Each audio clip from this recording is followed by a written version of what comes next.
அம்மா நீயும் வேலைக்கு போமா, அப்பா மட்டும் வேலைக்கு போய் கஷ்டப்படுறாரு, நீங்களும் வேலைக்கு போய் அப்பாவுக்கு சம்பாரிச்சு கொடுங்க, நாங்க பத்திரமா இருக்கோம் என மழலைமொழியில் அம்மாவுக்கு அட்வைஸ் செய்த குழந்தையின் வீடியோ இணையத்தில் வைரலாகி வருகிறது.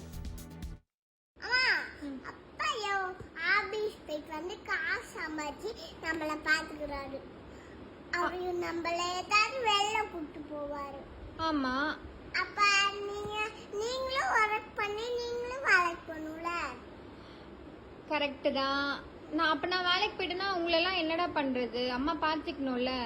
அம்மா நீங்க ஒர்க் நாங்க பத்திரமா இருந்துக்கிறோம்மா. நாங்க அவங்க நீங்களா அப்பாக்கு ஒர்க் பண்ணி வேலைக்கு போங்கம்மா. அவருக்கு சம்பாதிச்சு அவருக்கு கொடுங்கம்மா. நான் வேலைக்கு போய் அப்பாக்கு சம்பாரிச்சு கொடுக்கணுமா? அப்படியா? ஆமா.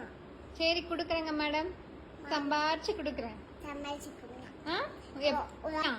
நீ யாருக்கு சப்போர்ட் பண்ணுவ, அம்மாக்கா அப்பாக்கா? அப்பாக்கு தானா? அப்பாக்கு தானா?